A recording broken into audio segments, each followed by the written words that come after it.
બ્રાહ્મણનું સ્વપ્ન.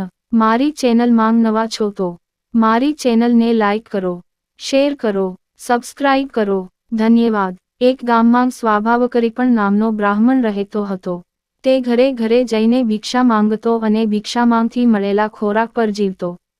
તેને ઘણીવાર ભિક્ષામાં ઘઉંનો લોટ મળતો, જેમાંથી તે થોડો ભાગ ખાઈ લેતો અને બાકીનો ભાગ ઘડામાં ભરી લેતો અને દોરડાની મદદથી ઘડાને ખીંટી પર લટકાવી દેતો. તે ખીંટી પર લટકાવેલા વાસણની નીચે પોતાનો ખાટલો મૂકીને સૂતો હતો. ખાટલા પર સૂઈને તે ઊંઘી ગયો ત્યાં સુધી તે ઘડાને જોતો રહ્યો. એક રાત્રે તેને સૂતી વખતે સપના આવવા લાગ્યા. તેના સ્વપ્નમાં તેણે જોયું કે તેનો ઘડો સંપૂર્ણ રીતે ઘઉંના લોટથી ભરેલો હતો. એ દુકાળનો સમય છે. આ તકનો લાભ ઉઠાવીને તેણે પોતાના ઘઉંનો લોટ સારી કિંમતે વેચીને થોડી કમાણી કરી છે. એ પૈસાથી તેણે 2 બકરીઓ ખરીદી છે. ધીરે ધીરે બકરીઓની સંખ્યા વધવા લાગી અને તેની પાસે બકરીઓનું ટોળું હતું. બકરીઓ વેચ્યા બાદ તેણે 2 ગાય ખરીદી છે અને ગાયનું દૂધ વેચવાનું શરૂ કર્યું છે. દૂધ વેચીને જે નફો થયો તેનાથી તેણે થોડી ભેંસ અને પછી કેટલાક ઘોડા ખરીદ્યા.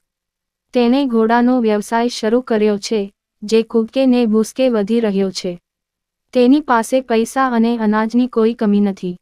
તે એક આલીશાન ઘરનો માલિક છે અને ગામનો ધનિક ધણી બન્યો છે.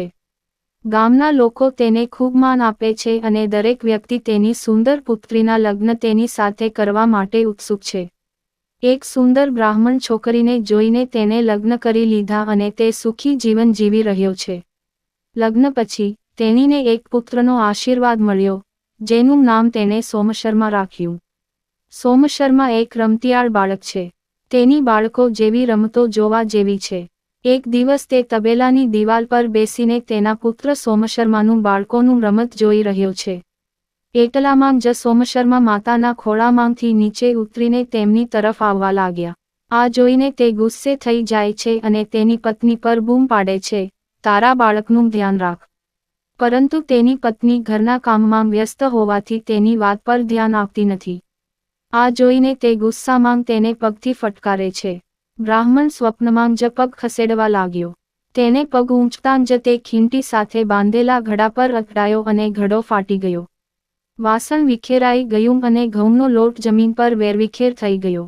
બ્રાહ્મણે સપનામાં જે હવાઈ કિલ્લાઓ બનાવ્યા હતા તે પણ તૂટી પડ્યા. પૂરી વાર્તા સાંભળવા માટે ધન્યવાદ.